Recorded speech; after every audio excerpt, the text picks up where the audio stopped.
Queridos irmãos, sejam todos bem-vindos a mais um vídeo da série Respondendo Questões. E esta série de vídeo na qual é desenvolvido aqui, de modo mais concreto, esta interação. Os amigos entram em contato comigo, comentam vídeos como esse, comentam as postagens de texto que eu faço e distribuo nas minhas redes e, sobretudo, nas conversas que tenho com os amigos que fazem parte de um pequeno grupo no WhatsApp que eu criei para falar sobre Bhakti Yoga. Essas questões desenvolvidas vão surgir aqui em vídeos como esse, uma longa série de vídeos respondendo questões. Tá bom? Os amigos que acharem interessante essa dinâmica, quiserem também ter as suas questões inseridas aqui, evidentemente nesses tópicos, do qual estamos tratando, podem comentar esse vídeo, eu certamente vou ler e vou responder, e com uma probabilidade muito grande que ele se torne parte desses vídeos em edições futuras. Tá legal, meus amigos? Então vamos às questões de hoje. A primeira questão, um amigo pergunta: eu não sei se conheces, mas no budismo tem uma escola chamada Terra Pura. Sim, conheço. Onde os devotos praticam a repetição do nome do Buda Amida, para renascer em uma terra luminosa onde o Buda habita. Então, se eles desejarem muito esse objetivo, realmente pode acontecer de renascerem em um lugar assim? Essa é a questão dele. Muito bem. Dentro da ideia das coisas que ensinamos aqui, Bhakti, ensinamento de Sri Ramakrishna. Então, o ensino verdadeiramente nós vamos para onde nós queremos. Nós estamos onde buscamos, de certa maneira. Quando considerado assim, muitas pessoas muito razoavelmente podem dizer: mas então como é que pode acontecer de alguém viver na miséria, na desgraça, com doenças, com limitações? Por que todo mundo não é rei, Todo mundo não... Se todo mundo, vai para onde quer, por que não dá todo mundo gozando muito? Porque existe a lei do karma. Existe toda uma metodologia, toda uma ordem, não é? É aquela coisa, cedo ou tarde você alcança os seus objetivos. No que diz respeito a Bhakti Yoga, todos os objetivos que não são alcançar o amor por Deus, eles são objetivos mundanos.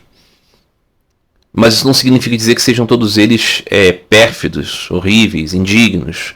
Não, existem elevados objetivos. Esses são os purushastas, as metas da pessoa espiritual, Então você tem, por exemplo, Kama. Kama é buscar prazer. Se nós somos seres, nós queremos alegria, nós queremos Ananda, Satsiti Ananda, Existência, ser, existência e bem-aventurança. É da nossa consistência, da nossa constituição como purushas, como pessoas espirituais, que desejamos alegria, evidentemente. Então a busca por Kama, a busca por prazer é lícito. Só que dentro do ponto de vista das normas, das regras, nós devemos alcançar certos parâmetros para alcançar prazer com licitude. Da mesma forma, progresso material, riqueza, melhor dizendo assim, artha, veja, purushastas, artha também é a busca lícita. Claro, todo mundo prefere conforto. Você prefere sentar numa cadeira desconfortável ou numa cadeira confortável? Você prefere ter uma visão mais central da tela do cinema ou você quer ficar no cantinho não vendo tudo? É claro que você quer as melhores coisas da vida. É lícito. Dharma, retidão, justiça. Viver num lugar onde há ordem. É possível que alguém não queira isso? Claro que não. Todos querem. Talvez alguns queiram uma ordem muito particular. Uma ordem que favoreça muito Kama e o próprio Artha, o próprio progresso. Mas todos querem, uma ideia de ordem. E Moksha, libertação dos sofrimentos. Alguém quer sofrer? Sempre tem um engraçadinho que diz assim: o masoquista, ele quer sofrer. Não, o masoquista quer ter prazer através de uma expressão de sofrimento físico. Mas esse sofrimento traz a ele gozo, ok? Então o que ele quer mesmo é prazer, não é dor, não. A dor é um mecanismo para ele conseguir alegria. Nesse caso, mais tortuoso que possa parecer. Então todos desejam libertação dos sofrimentos. Todas essas coisas são lícitas para a jiva, para a alma, melhor dizendo, para a pessoa espiritual. Mas a plenitude, o máximo, o quinto Purushashtha, isso é um desenvolvimento muito das escolas de Bhakti, ok? O objetivo supremo, além disso tudo, além de moksha, é desfrutar do amor por Deus. Não é exatamente receber amor dele, mas ter amor por ele. Ter amor por Deus é uma dádiva. Veja, não é receber amor de Deus, é ter amor por ele. Vocês conseguem entender isso? Diferença? Sempre digo, né? Quando você está apaixonado, você sabe que não existe nada maior. A paixão que você tem é uma coisa sua. Foi que você fez uma prova, não foi que você, né, acordou cedo. Não, é que você foi tomado por esse sentimento maravilhoso. E a vida se torna muito mais maravilhosa. Se torna incomparavelmente mais feliz.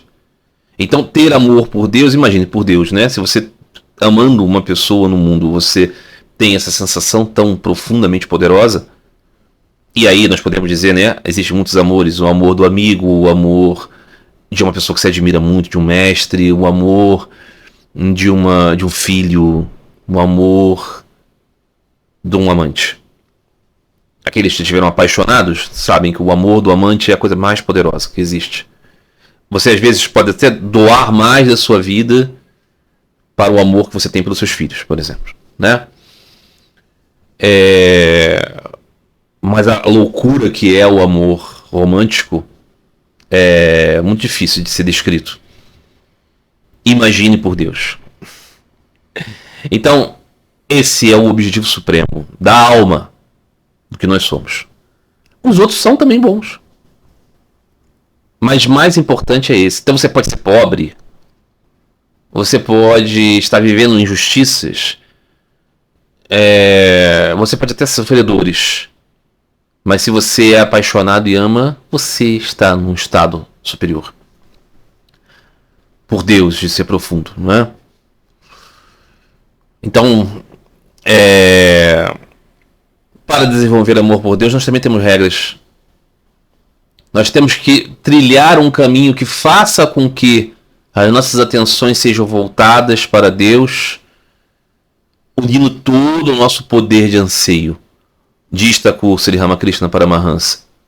O anseio da mãezinha pelo filho recém-nascido, o anseio do avarento pelas coisas do mundo, pelas riquezas, o anseio da esposa casta pelo seu amado marido. Quando você une esses três anseios, combinados eles por Deus, está próximo um momento em que brilhará no seu coração um poder de amor tão grande, em que você verá Deus, que está sempre presente, mas nós não podemos vê-lo, porque não o amamos. Amamos o quê? Amamos a sua poderosa energia. A sua Yoga Maya, então, nos leva para vários objetivos. Então, um dos objetivos, por exemplo, é moksha. Livrar-se dos sofrimentos, ou ter prazer e ter riquezas e tudo mais. Nesse reino, tal reino de Amida, é isso que os devotos buscam. Eles buscam alcançar essas instâncias, né? Um reino na qual não há as misérias do engano, na qual eles podem alcançar iluminação. Estão sob a regência desse soberano, desse grande Bodhisattva, que por sua misericórdia pode conceder a muitos o nascimento nesse estado, um estado de luz. Ok? Então, assim, é possível alcançar? Sim. Segundo os adeptos dessa escola, se você concentrar profundamente sua mente no nome de Amida, você vai se ligar lá. E qual é a ideia aqui? É que se você encharca sua mente de uma certa substância, você vai até ela. É assim com luxúria e ganância, é assim também com o alcance dessas realidades. Agora, é um trabalho, né, muito, muito longo, árduo de imersão nisso. Então, a ideia de que você alcança outras dimensões é uma ideia que está presente nas escolas hindus, né? A ideia de que você vai alcançar esses outros estados e tudo mais. Então, sim, eu na minha infância, né? Eu morava na cidade do Rio de Janeiro. No prédio onde eu morava um casal de idosos. Eles eram de ascendência japonesa. E eles eram praticantes dessa modalidade de budismo. E por alguma razão, assim, o meu pai desenvolveu uma relação muito afetuosa com esse casal de velhinhos, o seu Lino e a dona Ana. Eles viviam assim como ser representações dos pais deles. E aí acabou que nós nos tornamos netos, assim, postiços desses velhinhos. O seu Lino, ele sofria de uma doença degenerativa.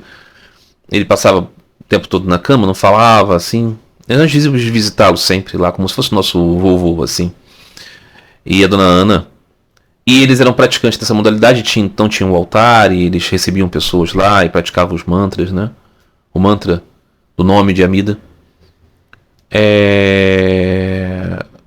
E eu tive contato então com esses devotos.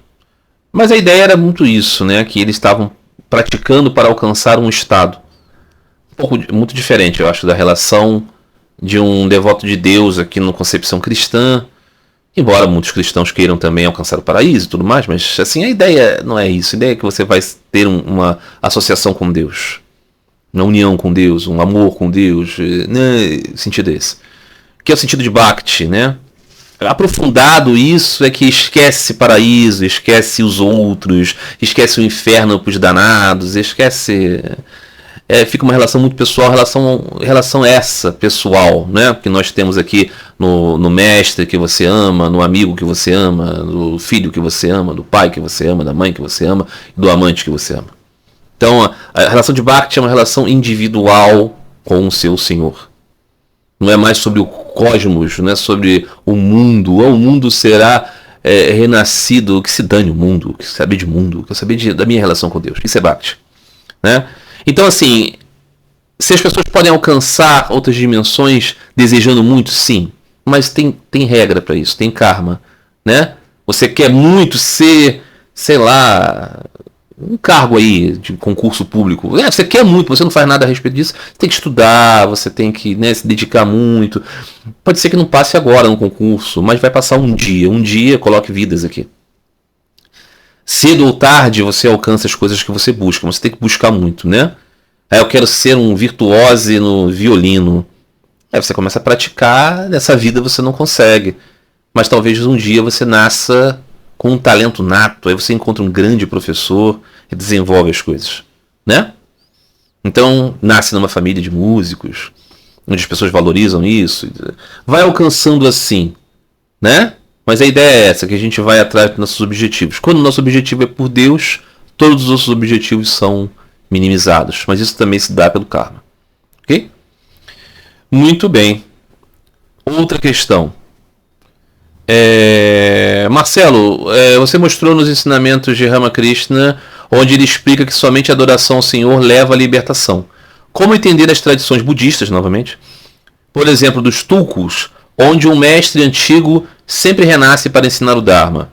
Muitas vezes eles, os mestres, até falam onde e quando irão renascer. Tenho essa dúvida, pois eles claramente não buscaram Deus nessa vida. Como podem fazer esses feitos? Então, é a questão dos feitos, né? A questão da grandiosidade de pessoas não tem necessariamente a ver com a sua associação com Deus mesmo. Porque Deus, né, o Supremo Senhor, ele criou esse universo, né, da sua energia, da sua Shakti, aquilo que Sri Ramakrishna chamava de Mãe Divina. Né? Todo o universo, manifestação dos poderes, 24 poderes cósmicos advém da Mãe, advém da Shakti. Para que nós possamos desfrutar de tudo que nós queiramos, até que possamos querer Ele, se é que isso vai acontecer. Não é? Então o que acontece? As pessoas desenvolvem habilidades e desenvolvem poderes. Né? Ele voltou para ensinar o Dharma. Então, ele voltou para ensinar o Dharma. Ele não se tornou um eterno amante de Deus, vivendo em sua morada transcendental, da sua própria, né, Svarupa, da sua própria natureza. Aqueles que serão os eternos devotos de Deus vivem com Deus, não voltam mais ao mundo, a não ser que voltem nas suas lilas. Então esses praticantes, eles não estão nessa jornada, né? Sri Ramakrishna dizia que há aqueles que guardam, né, o ego do conhecimento para ensinar e para partilhar, por exemplo, do conhecimento de Deus. Não são o caso desses, definitivamente. Mas é preciso entender que as escolas budistas elas colaboram muito para karmas melhores. Ainda que, paradoxalmente, também colaborem muito para um obscurecimento da ideia de Deus. Que esse é o jogo do Senhor, né? Mas os budistas ensinam, por exemplo, né, uma série de virtudes, né, que são muito favoráveis ao desenvolvimento de uma mentalidade que um dia poderá compreender Deus. Então esses grandes professores que renascem, que fazem isso e aquilo, qual é a questão? Né? Alcançamos diversas instâncias nesse universo incomensurável da energia de Deus, né? Com os nossos objetivos. Então, é isso que se dá. Aqueles que buscam Deus vão até Ele em algum momento pela sua graça. Aqueles que não o buscam pela sua graça permanecem existindo em vários patamares diferentes, né? Muito bem. Outra questão.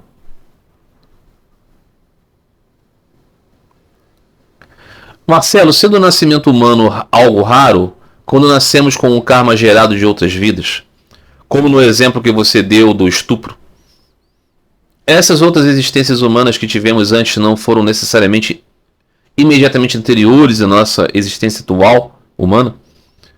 Depois de uma pessoa cometer um crime horrível, por exemplo, ela pode se manifestar em formas de vida mais primitivas e depois de várias vidas poder renascer como ser humano de novo e continuar pagando o karma gerado? Ele associa aqui a questão. Um animal, por exemplo, que renasce como ser humano, isso se deve a uma ação de uma vida humana passada, ou como um animal, ele pode ter praticado boa ação que o fez renascer como homem.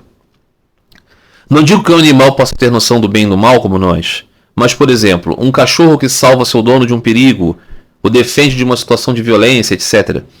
Ele está vivendo de acordo com o Dharma, gerado um karma bom? Então, primeiro que essas coisas elas não são essenciais para a busca por desenvolver amor e devoção a Deus. É importante dizer isso, né? Não é essencial que tenhamos na nossa cabeça uma concreta descrição formal dessas doutrinas. Mas podemos dizer assim que o conhecimento que os mestres do caminho de Bhakti trazem é de que sim, existem muitos renascimentos. Por isso Sri Ramakrishna diz: nasceu em vão aquele que, tendo obtido o raro nascimento humano, tão difícil de obter, não busca conhecer Deus nessa vida humana que ele teve. Por que nasceu em vão? Porque o nascimento humano é aquele que dá a possibilidade de você pensar em Deus. Nascimento humano neste planeta Terra e em outros planetas desta nossa louca aqui, né? Burloka, uma dimensão do universo vasto da Prakriti, da energia do Senhor, na qual os seres têm um meio termo, sabe, um meio do caminho. Sabe como aquela faixa de vida do universo? Onde não é nem tão quente, nem tão frio e tudo mais. Mais ou menos assim é a dimensão desses planetas onde é possível nascer com um nascimento na forma humana em que podemos pensar em Deus. É assim também com outros seres, ok? Em outros mundos. Não é só o terráqueo, mas é desse tipo.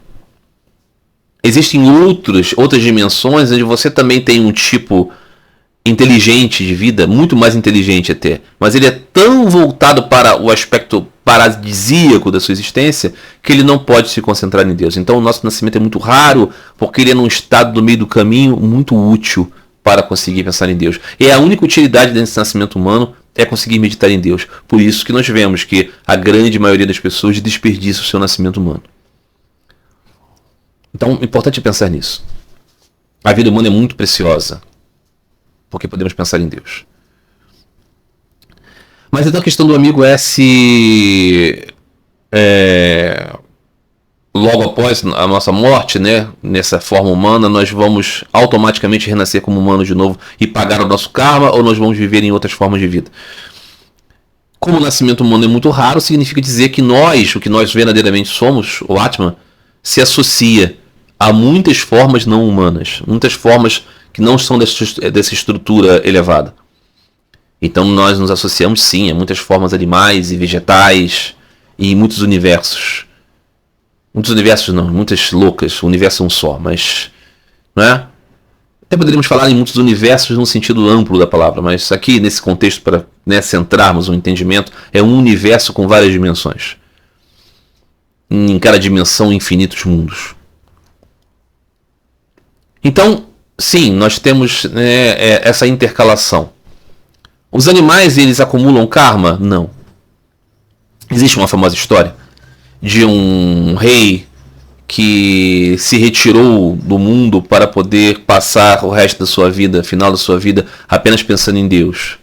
E aí ele foi para uma cabana, um lugar ermo. Aí certa vez ele encontrou lá um antílopezinho, uma fêmea que estava grávida, deu à luz e morreu. Aí o filhotinho do antílope, era um bebezinho antílope, e a seta ficou com pena do bichinho lá e não ia deixar ele morrer. Começou a cuidar dele. E aí passou o que aconteceu, como acontece com muitos de nós. Ele passou a desenvolver uma relação muito próxima com aquele bichinho. O bichinho virou seu amiguinho ali, o seu bicho de estimação. E aí passou que ele passou a amar o bicho. Ele tinha largado tudo, o quê? Família, reino, responsabilidade, tudo. Poderes e coisas. Mas ele acabou se associando muito. E acabou acontecendo que ele morreu acidentalmente. Ele caiu lá. E o que acabou acontecendo é que no último momento seu pensamento foi para aquele bichinho. Não foi para Deus. E aí acabou que ele renasceu como um animal. Por quê? Porque o seu pensamento, o seu coração foi para aquela forma. E ele nasceu naquela forma. Veja que coisa. E aí acaba acontecendo que ele depois volta ao nascimento humano. Como ele era uma pessoa de muitos méritos espirituais, acabou acontecendo que ele teve uma lembrança no seu novo nascimento humano do estado intermediário que ele passou e por que ele passou. Então ele falou assim: eu não vou me comprometer com mais nada, não vou me associar com ninguém, eu vou ser um louco. E viveu como um louco. Embora fosse muito sábio, inclusive consciente de suas outras existências, ele era como um tolo, assim, um maluco, assim. Muito sem higiene, andava nu, essas coisas. Mas isso era tudo uma forma que ele encontrou, uma estratégia para que ele enfim conseguisse apenas meditar no Senhor. Essa é uma história. E tem um desenvolvimento depois, outras coisas acontecem, mas vamos ver tudo isso quando estivermos lendo, se Deus permitir, o Bhagavata Purana, na série que temos aqui no canal. Mas o ponto é que nós vamos para onde nos associamos, né? Mas nessas existências que nós temos em outras formas não humanas, nós não temos esse karma. Por quê? Porque o karma é movido por essas escolhas. Nós podemos ser instrumentos da lei do karma. Meu amigo falou assim, do cachorro que salva a pessoa. É um instrumento. Um instrumento para o karma da pessoa. Né? Mas nós estamos nessa situação meio que em compasso de espera de uma nova existência. E aí sim, ativará esses elementos. Alguém pode dizer assim, mas qual o sentido disso? Então por que nasceu ali? Porque nós fomos levados para isso. Pelo nosso interesse, pelo nosso anseio. Anseio é fundamental porque nós somos seres eternos e temos vontades. E nossas vontades influenciam no nosso destino. Então o animal ele não tem karma nesse sentido, não. Não tem isso, o animal fazendo uma boa ação.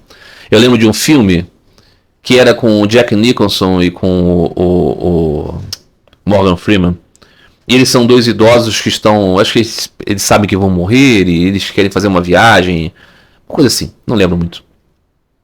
E numa cena acontece que o personagem do Jack Nicholson ele vê uma lagartinha assim, rastejando no muro. E ele diz assim: se alguém me conseguir explicar como esse animal desenvolve bom karma, eu posso acreditar na reencarnação. O que ele estava querendo dizer? Uma vida puramente mecânica. Realmente, aquela vida puramente mecânica não desenvolve karma. Mas a existência dele, estagnada naquele processo, é parte do seu karma, enquanto ele esteve na forma pensante. Eu não acredito nisso, Marcelo, eu não aceito. Tá bom. Não tem problema nenhum, não. Muito bem, vamos lá. Outra questão. Um amigo escreveu: tenho assistido seus vídeos sobre o Sri Ramakrishna Kathamrita, o néctar das palavras de Sri Ramakrishna, às terças-feiras eu posto vídeos aqui. E ontem comecei a ler também o Sri Ramakrishna, o grande mestre, Sri Ramakrishna Lila Prasanga, que você mencionou em um dos seus vídeos. Tenho cultivado um amor e um carinho, uma devoção muito grandes e pungentes por Sri Ramakrishna. As pessoas me perguntam sobre o canal, sobre o que fazer para o canal crescer e coisas assim, e se eu não tenho objetivo disso, daquilo. Receber uma mensagem dessa é a coroação de toda busca. Então alguém passou a desenvolver amor e carinho por Sri Ramakrishna, está tudo realizado. Por Thakur, amado. Né? Então é isso que é importante. Tenho cultivado um amor e carinho, uma devoção muito grande por gente por Sri Ramakrishna. Mas eu fui católico praticante por muito tempo. E embora a minha visão sobre Deus não esteja mais em plena comunhão com a doutrina católica e cristã no geral, eu tenho muito amor pelo Senhor Jesus e pela Santíssima Virgem, São José e outros santos, pelos quais tenho imenso carinho. Porém, eu sei que não acredito plenamente no que a Igreja ensina em vários pontos. O próprio fato de vir desenvolvendo esse carinho por Thakur vai contra o que o cristianismo tradicionalmente prega. É verdade. Isso não exclui o fato de que me sinto em um terreno... Não. Isso não exclui o fato de que amo Cristo e sua mãe também, embora não receba mais os sacramentos. Me sinto em um terreno neutro, um principiante quando rezo a Deus, penso no Senhor Jesus com muito amor, mas também me vem uma vontade muito forte de me dirigir a Thakur. Devo perseverar na oração e nos estudos e nesse tempo rezar a Deus para que se revele a mim em uma forma específica? A qual manifestação de Deus eu devo rezar até perceber qual é o ideal pelo qual eu sinto mais carinho, amor e devoção? Acredito que os santos, os que realmente amam a Deus, não se sentiriam ofendidos se eu rezasse a eles para encontrar meu caminho, por mais que seja um caminho diferente deles. Rezei ao Senhor Jesus e a Sri Ramakrishna para que me mostrassem a melhor forma de adorar a Deus, mas receio fazer uma salada religiosa. O que você me aconselha? Digo para vocês que o objetivo desse trabalho que eu faço é encontrar essas pessoas. Não é nenhum outro. Existem muitos assuntos desagradáveis que surgem no caminho, muitas pessoas que estão brincando, muitas pessoas que acham que são grandes santos, e eu perco meu precioso tempo de vida conversando com essas pessoas que acham que são avataras. E pessoas que estão realmente querendo fazer assim uma estante de coleções de brinquedos. Mas dentre essas muitas conversas existem os verdadeiros aspirantes espirituais, sérios, sinceros, humildes, que estão querendo entender como se tornar amante de Deus. E isso é maravilhoso. Eu sou muito beneficiado, né? Por isso que quando alguém me pergunta assim a respeito de o canal, a monetização, como eu poderia ter a cara de pau de querer ganhar dinheiro se eu ganho tanto? Como eu poderia ter a cara de pau de querer ganhar alguma coisa servindo aos pés de Sri Ramakrishna? Que se colocasse uma moeda no seu corpo ele sentia arder. Não é? Se você pensa no Senhor Jesus, aquele que disse: o Filho da humanidade não tem onde repousar a sua cabeça. E tem essas alegrias. Como é feliz poder ouvir uma pessoa dizer que está numa dúvida em como desenvolver um caminho de amor e devoção a Deus. É a meditação da vida. Isso que é muito importante. Então, graças a Deus por isso. Graças a Deus por essas vidas tão maravilhosas, por esses sinais do Senhor na minha vida, é o que eu digo sempre. Não é? Muito bem. Mas as questões deles são muito concretas, são muito sérias, assim, e eu posso dizer assim que minha experiência de vida pode ajudar aqui nesse caso bastante, que embora eu seja uma pessoa irrelevante e inexpressiva, é muito bom quando a gente pega a vida dos santos, né, pessoas grandes realmente, mas mesmo pessoas assim, nada a ver como eu, podem em algum momento dar alguma palavra que seja útil nesse sentido, porque eu passei pelo mesmíssimo processo. de passar a desenvolver uma afeição muito grande por Sri Ramakrishna, tendo um background cristão muito, muito significativo. Em um dado momento, começou a ficar inevitável querer dedicar o meu coração a Sri Ramakrishna. Veja como isso é engraçado. Em um dado momento, é como se o coração falasse assim, puxa, mas eu amo muito esse aqui. Como que eu faço? Sabe? E a força da nossa oração, que em um dado momento esteve muito voltada para um ideal, isso para nós é muito complicado, sobretudo se viemos de uma tradição cristã, na qual tudo parece uma grande traição, uma grande apostasia. Nós deixamos de ter a fé correta, nós então caímos em desgraça completa. Esse pensamento vem a nós porque nós fomos ensinados assim. E esse é um modo de pensar, mas não é o modo de pensar do caminho de Sri Ramakrishna, no caminho de Bhakti. Sri Chaitanya Deva, a encarnação divina, que manifesta nele mesmo os ideais de Radha e Krishna, ele pregava como ideal espiritual dele o casal divino Radha e Krishna. Ele tinha seus devotos, tinha seus alunos, seus discípulos. Um deles era muito devoto de Ramachandra, Sri Rama. E ouviu de Sri Chaitanya que o ideal deveria ser Radha Krishna, naquele caminho. Só que esse devoto ele tinha essa profunda devoção a Rama e não conseguia substituir. Então, dias em lágrimas, ele foi até Sri Chaitanya e disse: eu não consigo, Thakur, eu não consigo dedicar a minha oração, deixar de orar para o meu Rama. E Sri Chaitanya ficou muito feliz com ele e disse assim: muito bom, permaneça na sua oração, o seu Rama. E escreveu na testa dele: devoto de Rama. Porque, claro, Rama e Krishna são um, não é? Chaitanya, o próprio Krishna.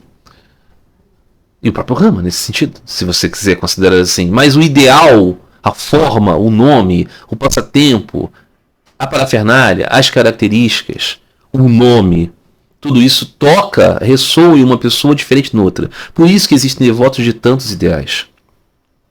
Então, o ideal, ele é uma poderosa força de atração ao Deus de todos os ideais e formas, ao Senhor Supremo que tem todas as formas, que está além de todas as formas e que tem todas elas. Então, quando nós precisamos, né, desenvolver isso, o que isso vai nos fazer? Um amigo está lendo o Sri Ramakrishna Katanrita, está lendo o Ramakrishna Grande Mestre, evidentemente que ele vai desenvolver profunda devoção a Sri Ramakrishna.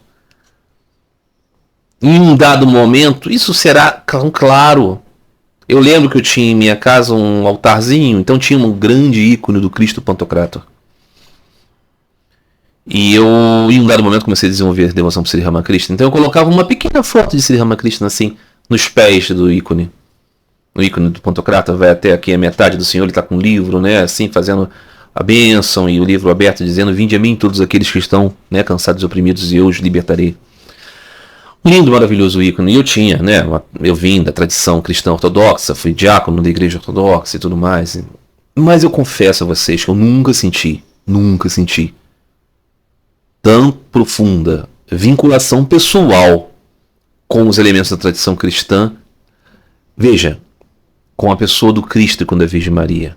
Eu era muito, muito, muito ortodoxo. Muito, muito, muito devoto da igreja. Amava profundamente o cristianismo ortodoxo de sua forma. Muito mesmo. Quando eu era criança, eu tinha um amor profundo pelas representações do Cristo do cinema. O Cristo do Rei dos Reis, o Cristo do Jesus de Nazaré, o Cristo do Ben-Hur. Sempre. O nome do Senhor Jesus e sua presença sempre foram muito, muito fortes na minha vida pela sua graça.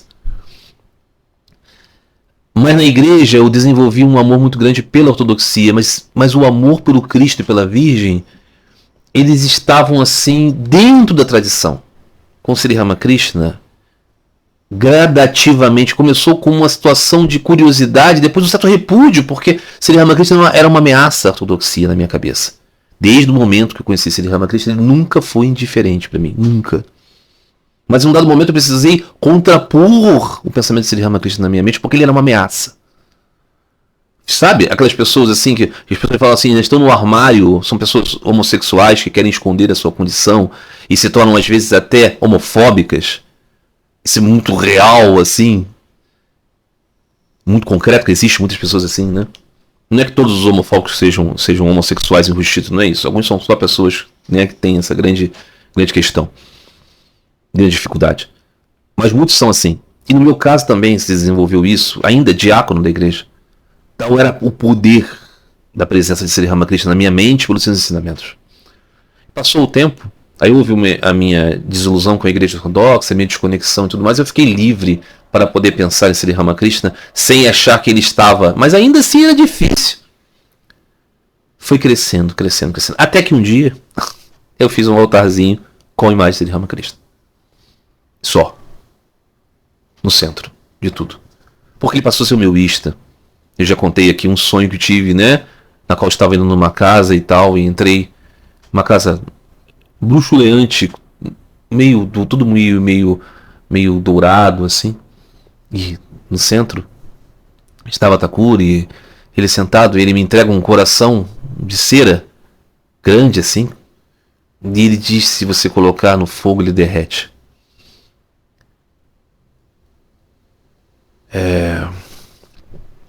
Então todas as questões foram dissipadas para mim num processo que o próprio Senhor guia. Com esse amigo será assim, exatamente. Não sei qual será o seu ideal, mas tenha fé que o Senhor vai te mostrar. Tem medo de fazer uma salada? Porque essa é a nossa concepção. Desenvolvimento do caminho de Bhakti é um desenvolvimento de caminho amoroso por Deus. Fique tranquilo, irmão. Desenvolva um relacionamento amoroso com Deus e as coisas vão se encaminhar. Não há o que temer nesse caminho, no caminho do amor. Tá bom? Muito bem. Vamos ver se temos ainda questões. Temos.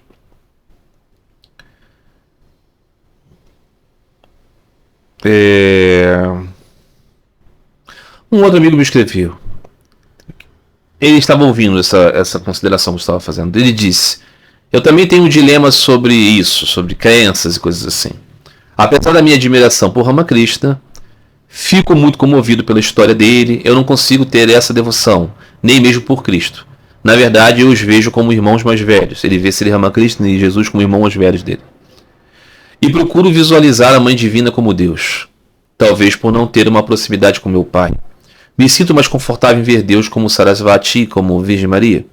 Não sei se por ter uma cultura mais cristã, vejo com certo estranhamento a cultura indiana em si na parte devocional. O que é estranho, porque essas coisas que ele está dizendo aqui combinam mais com a forma indiana de pensar do que com a forma cristã, ok? Não é muito da forma cristã você querer imaginar Deus como mãe. É na forma indiana isso. Então, aqui ficou um pouco truncado para mim. Se bem que no cristianismo tem algumas coisas que não me deixam confortável com a adoração dos santos. Parece que quero ter uma intimidade com Deus sem muito ritual. Não sei explicar. Eu, por exemplo, tenho dificuldade com essa questão de oferecer comida no altar. Eu já participei por pouco tempo no budismo zen, e eles também têm essa prática, mas não sei, me incomoda. Não sei se isso é preconceito por conta das religiões afro daqui do Brasil, que também me causam certa aversão. O que eu consigo fazer no máximo é imaginar a mão divina no meu lado. Na minha infância, tive algum contato com o protestantismo, e lá a relação com Jesus Cristo como Deus. Então eu acho que pode ser isso, de buscar uma coisa com menos ornamentos, ele diz. Não, então o primeiro ponto é esse, né? A história de Sri Ramakrishna, a história do Senhor Jesus, retirados os aspectos divinos delas, elas se tornam um pouco estranhas, né? Sri Ramakrishna nos fala que conversa com a Mãe Divina. As pessoas que tinham grande devoção por Sri Ramakrishna contam que viram nele seus ideais. Viram Cristo nele, viram Rama nele, viram Krishna nele, viram Durga nele. Não é que viram assim, é como se ele... Não, viram. Não é? Mathur Babu viu Sri Ramakrishna andando de um lado para o outro assim, num pátio, e de repente ele começou a ver que era Shiva andando. Depois ele começou a ver Durga, depois ele começou a ver Krishna. Ele viu a transmutação dessa forma. Isso aconteceu com muitos. Não é que você tem que obrigatoriamente acreditar nisso. Definitivamente não. Sri Ramakrishna não gostava disso. Tem que acreditar nisso. Não. Você tem que ver por você mesmo. Sentir por você mesmo. Conhecer por você mesmo. Mas o fato de que Sri Ramakrishna ele é extraordinário Porque ele tem um poder de abrir em nós um sentimento de profunda devoção por Deus. Se você acha que isso é coisa ordinária, se você acha que isso é uma coisa que um irmão mais velho seu possa fazer, tudo bem. Para mim, aquele que mostra Deus é divino. Esse é o sentido do guru ser Deus. É que ele associa você à forma do divino. Você consegue ver através dele, então, né? E o Senhor Jesus diz que ele é o Filho de Deus, ele é o Salvador, ele é aquele que realiza o que outros não realizam. Não é que ele seja o Filho de Deus, como todos nós somos filhos de Deus. Não é isso, não é no sentido Advaita. Como disse Ramakrishna ao jovem Naren, aquele que foi Rama, aquele que foi Krishna, agora é Ramakrishna, mas não no seu sentido Advaita, não no seu sentido não dual, não, todos são, não, é todos não.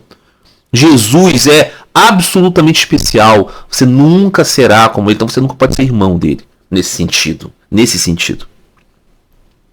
Claro que o homem histórico, Jesus, se colocou perante toda a humanidade como filho da humanidade, mas o seu personagem divino, aquele que vem, que é filho do Pai, que transmite o que o Pai lhe disse e que vai estar com o Pai, subo para o meu Pai, subo para o vosso Pai, subo para o meu Deus, subo para o vosso Deus. Ele está sim atuando como ser humano que se irmana com todos. Mas divinamente falando, quem pode realizar isso conscientemente? Aquele que está além dessa situação. Então, Sri Ramakrishna e o Senhor Jesus, para os seus devotos, eles não são pessoas históricas comuns. Eles manifestaram essas pessoas históricas extraordinárias, mas eles estão movidos pelo Atman, pelo eu diferenciado que não é como o nosso, que está sujeito à lei do karma. Ok? Mas esse amigo tem essa visão, não há nada o que fazer a respeito disso. Eu só digo que se ele meditar profundamente no que está sendo dito por Ramakrishna e por Jesus, e a respeito deles, sobretudo a respeito de Ramakrishna, você vai ver que a percepção das pessoas não era isso, que ele era apenas uma boa pessoa. Né? Aí ele disse, ele se sente mais confortável de ver Deus como a mãe. Não vejo problema nenhum, mas a questão é que a vida espiritual não é imaginação assim. Eu gosto de imaginar nisso, gosto de pensar naquilo. Não é isso, não é isso. A gente é muito treinado no materialismo e acaba considerando que religião é um pouco disso, uma brincadeira de imaginar, não é isso não. Se você não tiver fé que isso existe, você não consegue se associar com nada. Você precisa ter fé em alguma coisa. Fé no sentido daquela fé, né? Eu vou pegar aquele transporte porque acho que ele é mais seguro. Eu tenho fé que aquilo é melhor do que o outro. Eu tenho fé que aquilo é real. Eu tenho fé que aquilo funciona. Essa fé é fundamental para a gente ter vida espiritual. Aí ele diz assim, ele precisa rogar para a Mãe Divina, se ele acredita nela, para que ela lhe mostre ela mesma. Como que ele vai rogar para a Mãe Divina se ele não acredita que nada disso existe? Entende a dificuldade?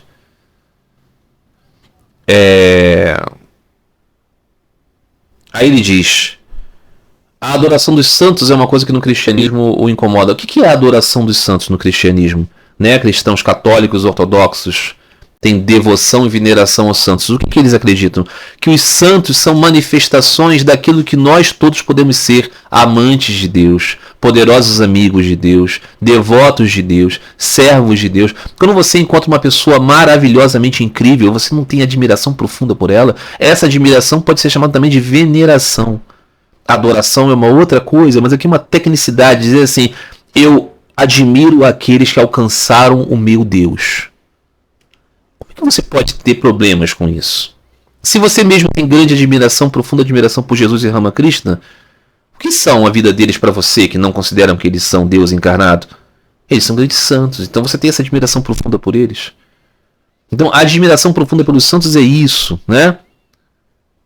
O reconhecimento. A gente admira tantas pessoas, a gente admira um grande cantor, um grande atleta, a gente acredita a gente admira profundamente um grande cientista, mas nós não consideramos válido e lícito admirar profundamente aqueles que alcançaram o quinto Purushartha, o objetivo da vida, que alcançaram amor por Deus. Pense nisso, medite nisso. Medite nessas barreiras. Aí ele diz, o problema dele também com oferecer alimento ao Senhor no altar. Veja, Deus existe, não existe? Você quer se relacionar com Ele? Como que você se relaciona com Ele se você não conversa com Ele, se você não dá a Ele, se você não diz, ó Senhor, eu cheguei, ó Senhor, eu estou com medo, ó Senhor, eu estou aqui, ó Senhor, bom dia, boa tarde, boa noite. Senhor, isso aqui que é meu, eu estou dando a você porque eu sei que nada é meu. Como que existe um relacionamento com Deus que você não vê se você não crê que Ele está presente? Então é isso que a gente precisa entender. Não é que você esteja dando seu feijão com arroz, purê de batata e tomate para um quadro. Não é isso. É para o Senhor que você sabe existir. Que você não está dando a comida, mas está dando o seu amor profundo, o seu sentimento, a sua entrega com aquilo que é concretamente vital para o seu corpo, que você valoriza tanto, que é o seu alimento. Para que depois você coma consciente de que aquele alimento foi ofertado a Deus e que Ele se agradou da sua oferta de amor. Então aquele alimento passa a ser sagrado, sacramento, praçada, misericórdia. É difícil isso? É difícil porque nossa cabeça é profundamente materialista e ateísta. Então o processo humilde é você entender que nós precisamos desaprender aquilo que aprendemos no materialismo para alcançarmos esse conhecimento de Bhakti. Então esse amigo diz que ele quer ter um relacionamento com Deus sem ornamentos. Você não quer ter um relacionamento com Deus. Sem relacionar-se, não há relacionamento. Não é? Sem relacionar-se, não há relacionamento. Eu gosto muito daquela pessoa, ela é muito legal, mas eu não sei nada dela, eu não converso com ela, eu não sei o seu dia, ela não sabe do meu. Não há relacionamento, não há nada. Já falei essa brincadeira, né? Aquela pessoa que tem um time de futebol, ela não sabe quando o time joga, ela não sabe da história do time, ela não sabe a cor do uniforme, ela nunca foi a um jogo, ela não quer saber se perde ou se ganha, tanto faz, mas ela tem um time de futebol. É apenas uma convenção dizer isso. Então o relacionamento com Deus é para ser praticado. Ok? Muito bem, meus amigos. Vamos ver quanto temos tempo de vídeo. 46:58. Eu acho que é o suficiente. No próximo vídeo, mais questões. Temos muitas questões aqui na ordem. Eu espero que vocês gostem. Eu espero que vocês participem. Compartilhem esse vídeo com quem vocês acham que pode se sentir edificado por essas postagem. Não é com quem você vai se sentir provocado. Às vezes as pessoas falam assim, refute isso aqui. Olha, veja isso aqui, a pessoa está falando uma coisa completamente... Eu não refutar ninguém, falar nada com ninguém, convencer ninguém, que se dane todos com as suas ideias múltiplas. Não tem nada a ver com isso, não tem interesse nenhum nisso. Agora, uma pessoa que possa se sentir edificada por essa proposição de Bhakti, eu ficaria feliz que pudesse conhecer. Graças a Deus, eu não tenho nenhuma motivação econômica nesse trabalho. Então não quero que tenham mais inscritos por ganhar dinheiro e nunca vai acontecer nada disso. Mas é apenas para transmitir esta mensagem sobre o caminho do amor e da devoção a Deus, que é a religião desta época, segundo Sri Ramakrishna Paramahansa. Muito bem, meus amigos. Então é isso. Um grande abraço a todos vocês. Até a próxima oportunidade. Fiquem todos em paz. Fiquem todos com Deus.